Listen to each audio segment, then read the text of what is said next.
Hello everybody, welcome back to our third session.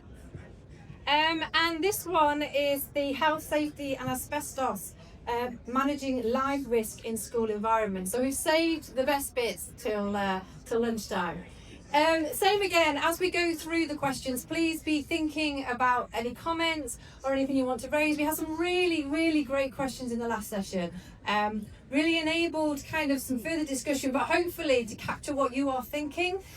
We want to understand what's coming out of the industry, what are the pressures that are faced by our estates management.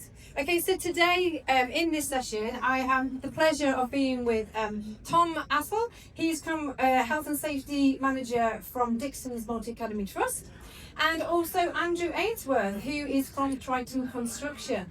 Thank you both of you for being here. I'm just going to ask them to introduce themselves a bit further and tell us a little bit about your background and kind of your involvement with schools around asbestos. If we start with you, Andrew. So we Triton Construction. We're a principal contractor, so generally we're doing new builds.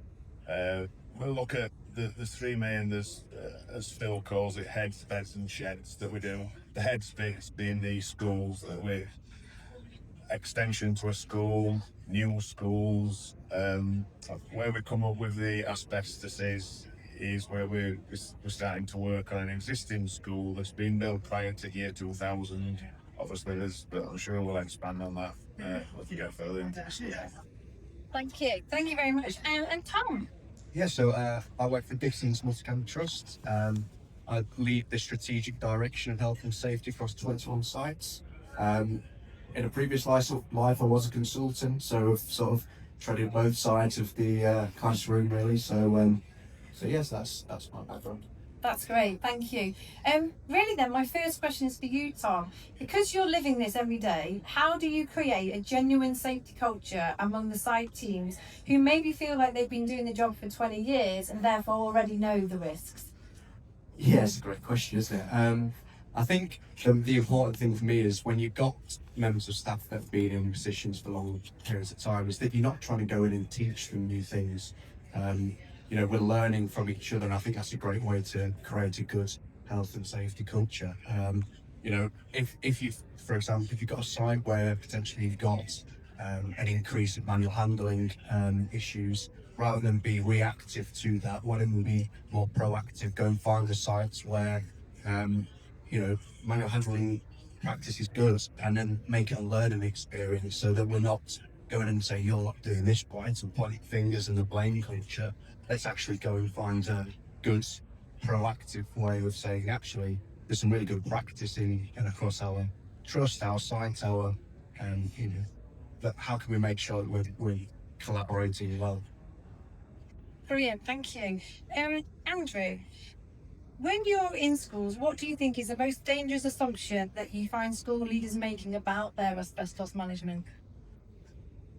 I think it's obviously principal contractor. We're going into an existing building, and for years and years, regulation. Most of your larger people, construction companies, will know about the asbestos. We have to do refresher courses every year, but we always seem to be getting where the people who own the buildings, that are running the buildings, actually don't know either that there is asbestos there, or that there's been just a default situation where there could be asbestos in there, so we'll just say that there's asbestos. Then it's knowing the severity and let's say you could have some old cement-based sheeting that somebody's walking past the wall every day catching a sheet of asbestos, or there might be some in a loft space, and it's managing that risk.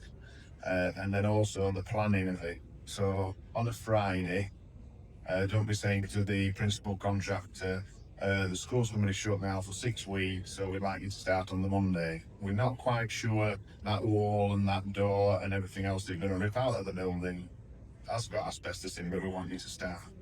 And then within the first few days you find asbestos, and then the entire job's stood for 2 weeks until we can decide what type of asbestos it is, etc. So it's mainly planning, preparation, knowing what you've got, your asbestos plan is what we need to be looking at. It's interesting, just the word asbestos seems to breed a sense of panic through most people. So what actually happens when asbestos is found in a school, maybe because the works have started? What do you sort of advise around reducing that panic and making sure that it's managed appropriately?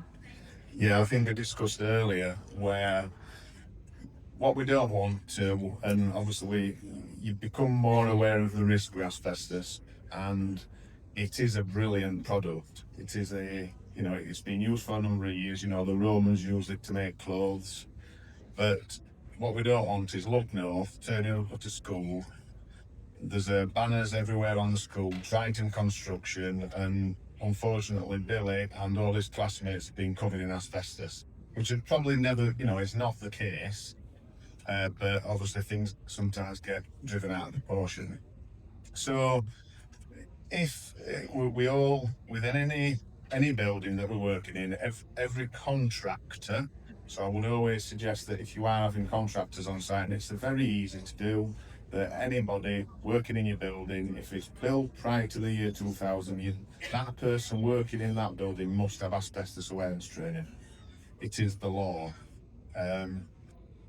Then, if we do spot asbestos, work stops, isolate, cover if needed, test it, to see what extent, and then obviously there's issues where you might put suspended ceilings in, and then suddenly over years, there's been some deterioration, and there might be an asbestos dust, but that can all be cleaned. We can test for it, but it's about the preparation and knowing what might be there. Thank you, that's really helpful. I suppose the challenge is though, if you've got contractors coming onto a live site, how do you manage that? And what do you think are kind of the non-negotiables? And just on the last part, and I'll come back and get down to it, have you ever had to sort of stop a building or construction works going on because the challenges of it being on a live site? Yeah, I think in the last session there was a lot of talk about early engagement with contractors. I think, going back to your point, if you're finding asbestos as you started works, it's far too late. We should be knowing well in advance. So that early engagement is critical. It's a great way to mitigate any risk that comes up. Then you get that timeline because you're finding problems as you go along. So that's a really important part. But then that communication and breeds into your RAMs and those sort of pre-start checks to say that actually your risk assessments are in place, your method statements, good quality. And I think don't be afraid to go back to a contractor that's maybe chucked a set of RAMs through ChatGPT and just hand them to you and said, oh yeah, this is it. Be confident in saying, actually, I'm not happy that you are managing dust appropriately or that your PPE is correct. You're paying them, you're the client, and ultimately you want to make sure that your staff, your students are safe, also they're safe when they come into your site. So, for me, and I think going on to that final part of the question, that you stop works when you see it and it's not following the RAMs that they've sent to you. So if they're saying that they're going to use a set of PPE, you're expecting to see them use it. And I think, it sounds really simple, but the amount of times that a contractor might chuck into a set of into a risk assessment, yes, we'll use RPE, we'll use this, that, and the other. And then they come to site and they're barely wearing steel toe cap boots, and you're thinking, well, how realistic is this risk assessment you've sent to me? So I think as you're going through that period of onboarding and engagement with your contractor, that RAM space is so vital to say, actually, I'm seeing what I was telling you you're going to do, and now how are we going to make sure that we're replicating what you say you're going to do on site? Thank you. This was to both of you really. The whole idea around responsibility around asbestos, it can be really confusing in schools as to who actually holds that responsibility, especially when when maybe governance is split. So who exactly is liable if something goes wrong, and how should trusts structure their accountability around asbestos? Who wants to on first? Ultimately, the head is the responsible person on site. They're the ones that are, their names on the door, so they're the ones that are going to be the accountable, responsible person. But schemes of delegations, especially in maths, so there's that really clear structure of accountability. And ultimately, it goes back to those CDM regs. And you've got your principal contractor, your principal designer. You know, if you're a client on site, yes, you have a responsibility, but you are relying on the likes of Triton to come in and tell you exactly where it is that you need to be to make sure that you fall on the right side of compliance. Yeah, I mean, following on, I would always just drop back to so competent. So your first thing is, obviously, we'll engage with a client. They need to ensure it is the client's responsibility to ensure that the contractor, in this case Triton, is competent to do that work. So how are you going to ensure that they're competent? Oh, okay, so for, I don't know, 30 years I've worked in construction. One thing that schools sometimes use is like your SSIP. I'm not saying every person that works in a school is a professional that can check whether a contractor is competent, but these schemes out there, and there's various frameworks that we go on, and there's a lot of hoops sometimes that we have to jump through to prove our competency. So therefore, as we come into your schools, academies, trusts, you know, you've got that confidence that you're engaging with a competent contractor. That is one of the questions that you'd be asked by the HSE is how can you prove to me that they are competent? If somebody's turning up at your school, you pair with step ladders or you know, some extendable ladders to go on a roof to cure a leak, and there might be a bit of asbestos soffit board. How is that contractor competent? That would be the first question. That's really helpful. And I suppose it kind of goes back to when you were saying about it being a head's responsibility. Do you feel that they have enough training to understand asbestos? How do you understand asbestos? Yeah, it's funny, isn't it? Because you know there'll be teachers and they work their way into positions, senior leaders, and then all of a sudden they get HR, finance, health and safety. So, you know, that's why my role exists. I think is to be able to offer that advice. And I think it's important that you're always relating back to those head teachers, saying, look, ultimately you are the name on the door, but that's why I'm here to help, and that's why the consultants are here to help, and contractors, because ultimately no one wants to get it wrong. So yes, I mean, it's that level of training, isn't it? Making sure that, it might not be that the heads need to have that level of training, but making them asbestos aware and saying, actually, when we're doing works, we need to be mindful that there is potential asbestos under a carpet tile, for example, and that might delay work. So when we're looking to change spaces, we have to be mindful of those things. Thank you. Any questions from people in the audience on comments? Brilliant. Got someone down here. Where's the mic? Oh, okay. Just a question. Triton actually began. We've got a built in the 1800s, and we know there's got asbestos in there. So when our trust took it over, we inherited an asbestos survey that was done by Local Authority quite a couple of years ago. How often should we so we're about to undergo that again to get brand new ones. How often should we be reviewing that? And if you were to go onto our site, how much does Triton trust the asbestos survey that's already been done? What a great question. Just in case you wouldn't hear it at the back, the premise, and sorry I'm not going to do it justice as you said it, is that how often should we be redoing those surveys? And then also, how much as a contractor do you trust that survey before you start working? If it's been done 20 years ago and not by the current owners or current occupiers of that school? Yeah, so depending on the size of the project that we'll be doing, we've come along, and sometimes, which is always great, we will get some pre-contract information. So we've got an idea of what we're looking at before we get. So that could be a management survey.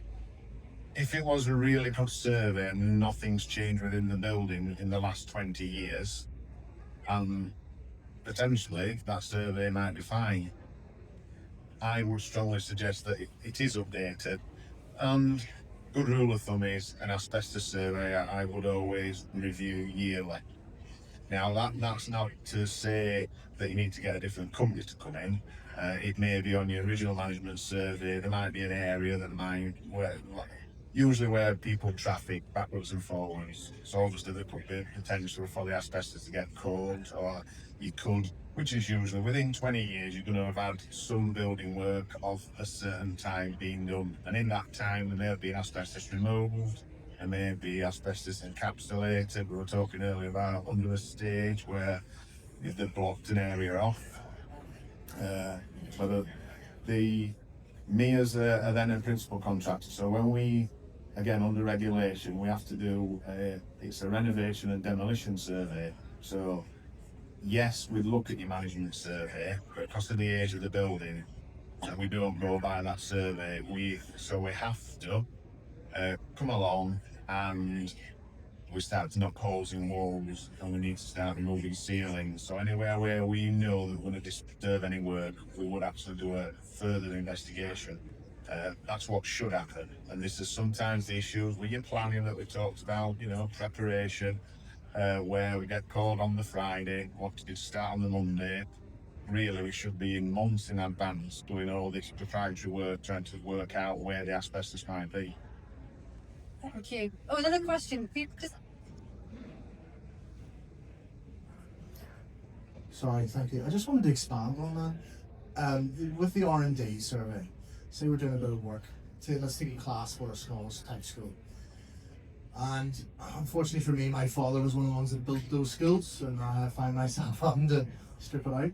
But say we're doing a project there, maybe a window replacement scheme or a weather tightness scheme, and you might well know as well as I do that asbestos was lying around. It's used as packers. How do you manage, even when you're doing an R&D, how do you manage for those unforeseeables? Usually, obviously, so you've got different levels of training as well. So usually, as we were saying, like with a packer or things that the insulation. So the certain types of blown asbestos and the certain types of insulation, pipe work, etc. Really hazardous. It's license removal. A lot of the things that you come across around windows, I'm not saying in every instance, it's low risk. It can't be training. So I could go on a one-day course, become Cat B trained for asbestos removal. It wouldn't be licensed. You spot it. So what we would, there's various demolition companies that we use. If they can drop onto at short notice, they will send somebody out either that afternoon or the following day. They remove it. Probably won't need to do a clean air certificate, and then we just carry on. But hopefully, what you would do, if you've got 10, you think, right, what's that? Oh, we've got 10 windows to do, there's some doors to change. I know we were talking about fire doors earlier, our fire doors, the old fire doors have asbestos lining in them. So you might think, right, I'm going to pick 4 windows, and you will do a bit of an intrusive survey, and you think, oh, yeah, there's some asbestos packers, right, and I can note that. You will then assume that all 10 windows have. But it's all the time, it's the planning and the preparation. That's where we Thank you. Thank you. Any other questions at all or comments? No, brilliant. No, we'll get the mic on you. Don't mind. Sorry, just because this is relevant to our school at the moment. So in our primary school, we've also got a caretaker's house, which was 1800s again. We know that they've stored things in the cellar, and we know that there's asbestos in the cellar. Do I have to have a specialist to bring all the stuff out of the cellar, or can our school staff go in and remove it? I would have a specialist go in and take an air sample first, because the problem is over the time it could have deteriorated and then a dust settle, and that dust can contain asbestos. So it needs sampling. So you've got an option of just thinking, well, depending on what had been there originally, if it's low risk asbestos, again, Cat B could potentially do the work. If it's high risk, then it may all need tenting off and everything quarantined or clean. Sometimes, depending what the products are, you just put them all into an asbestos skip and just get rid of everything. Thank you. Any other questions at all or comments? I mean, I've got a question really, I suppose, which is just with regards to asbestos and that sort of management of it all, how do you keep staff kind of engaged in something like this in health and safety? Because it feels very much like something that might never happen, but obviously, as you've explained so clearly, Andrew, that if it goes wrong, it really goes wrong. So how do you keep your sort of staff engaged in health and safety generally, and keeping that motivation to want to fill out all that paperwork and keep doing the training? It's quite an interesting one that for me, because not all staff should be engaged in asbestos, because it's not necessarily for their role. I would expect the teaching member of staff to be doing asbestos awareness training, and but in terms of like your site teams or your facilities managers, yeah, they should, because it's part of their role. So but it's engaging in the right way, like I sort of tried to touch on earlier. I think if you're going in and trying to teach people how to suck eggs, they're immediately going to have a connotation of what you're trying to teach them, or trying to get them to engage with. So it's about understanding where people's experience lies. You've got people that have been in post for a long period of time. They probably already know a lot about it, and it might be that you're not necessarily having to engage. I think it can be quite a dangerous thing with health and safety, that you get into a mindset of, we need to engage people. The culture already exists in a lot of places. The Health and Safety Work Act is 52 years old this year.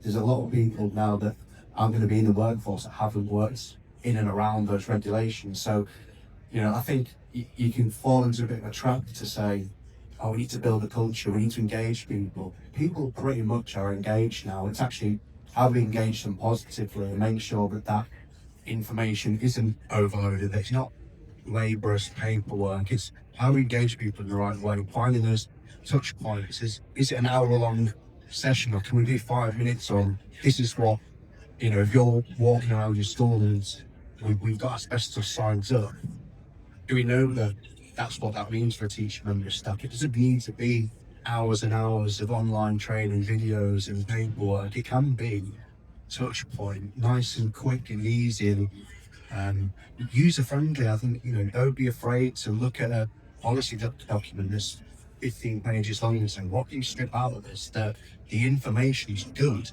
but it's not onerous. It's not really long and boring, which that's what health and safety gets tagged up as, because it has been, and it can be. So that's one of the things I've definitely encouraged people to go away to, and look at something that you think is done, engage the staff that work with it day to day, and tend to be building staff, and say, how do we make this not the work that's imagined, but it's the actual work that's done, and you strip it back to really engaging, insightful pieces of documentation. You can then spread out across your trust and say, this is how we engage people properly.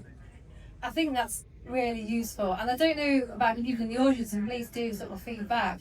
I think that's a challenge though, isn't it? When you've got a system where we're having to tick boxes to say people have been trained, the danger is it sort of automatically leads us into doing online training, or to organise a training event, or to bring external people in, and there's a place for all of that. But I think what I'm hearing from you is that actually you want to turn some of that into more practical 5-minute updates, as opposed to big laborious training sessions. And I'm understanding it as right. Some of that training needs to be certified, but not all of it. Is that correct? I don't want to tread on the certified sort of line too much, but I think just be realistic and practicable with what you're offering to your staff. If staff aren't engaging with asbestos in their day-to-day work, or you're not expecting them to be doing work around asbestos because they're a teacher, why are you asking them to do 30-minute online videos? Do something that's just a really quick sort of touch point. Yes, it's important, of course, that they know what it is, but as part of their introduction to your site, it should be it might be a slide or a presentation that just says, this is what asbestos signage around the site looks like, this is our approach, if you have any concerns, this is how you raise them. It doesn't need to be more than that for your teacher staff.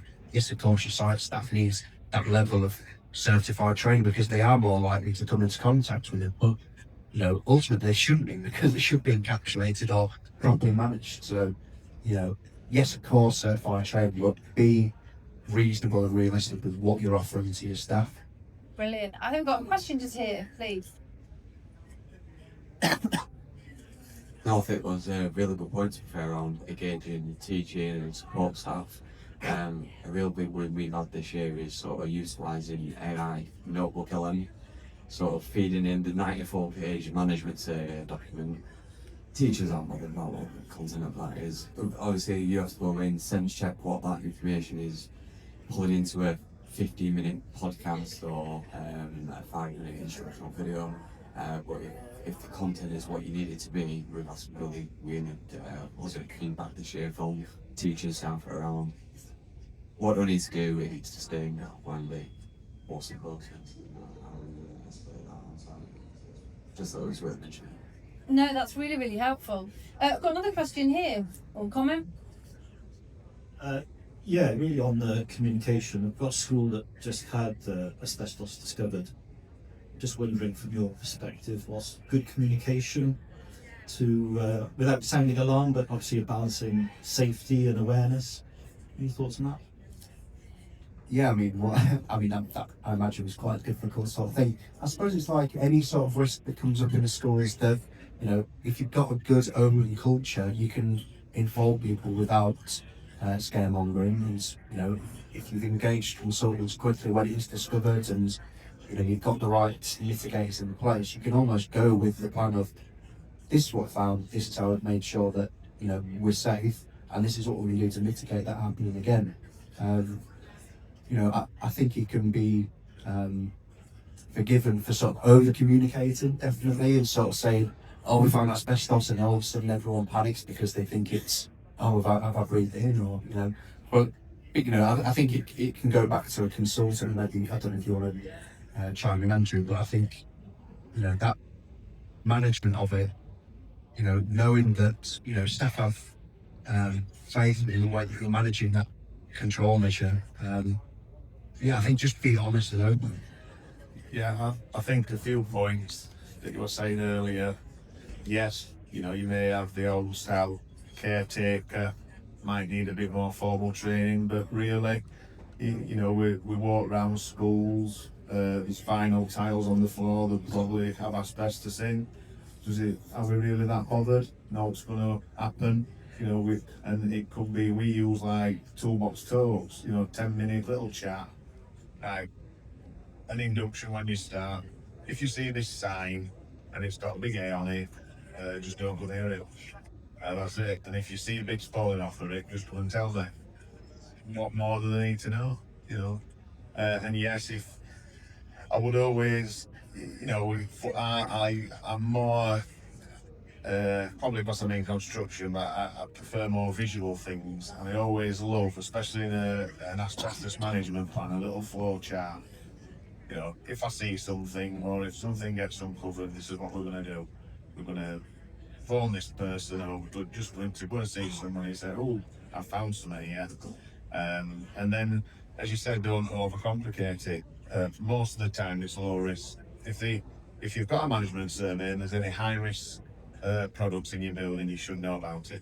So most of the time it'll be low risk, but it's just everybody's fear of who it's asbestos.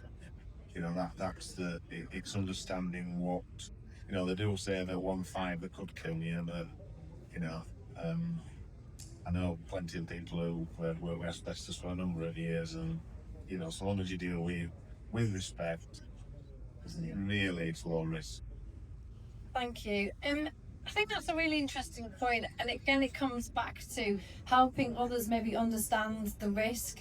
So having someone like an expert come in and assess that asbestos and give an actual viewpoint as to what the potentials are can avoid some of that panic, because I'm a lay person. The word asbestos does breathe fear into me because of living through the 80s and sadly probably having lots of cases that came to the press around the devastation that it can cause. So I think it's important that staff do understand kind of what the practical sides are, but then also having that support from a specialist. Yeah, I think if I can just come in there, that in the previous session, Rob sort of brought up that social value, and if you're engaging with an asbestos contractor, it might be that you ask them as part of their social value, can you just provide us with or come and give a talk to staff to say, yes, of course it's dangerous and of course we want to manage it with respect, like Andrew said, but ultimately you're not at risk just because there's asbestos in the building, because we are managing it in this way. So don't be afraid to sweat that consultant or sweat that contractor and ask for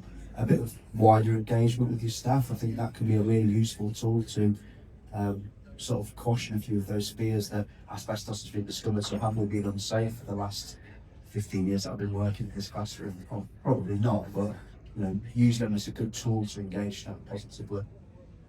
Thank you. Any other questions at all or comments? No? Okay, well, thank you ever so much for that. That's been a great panel and really interesting.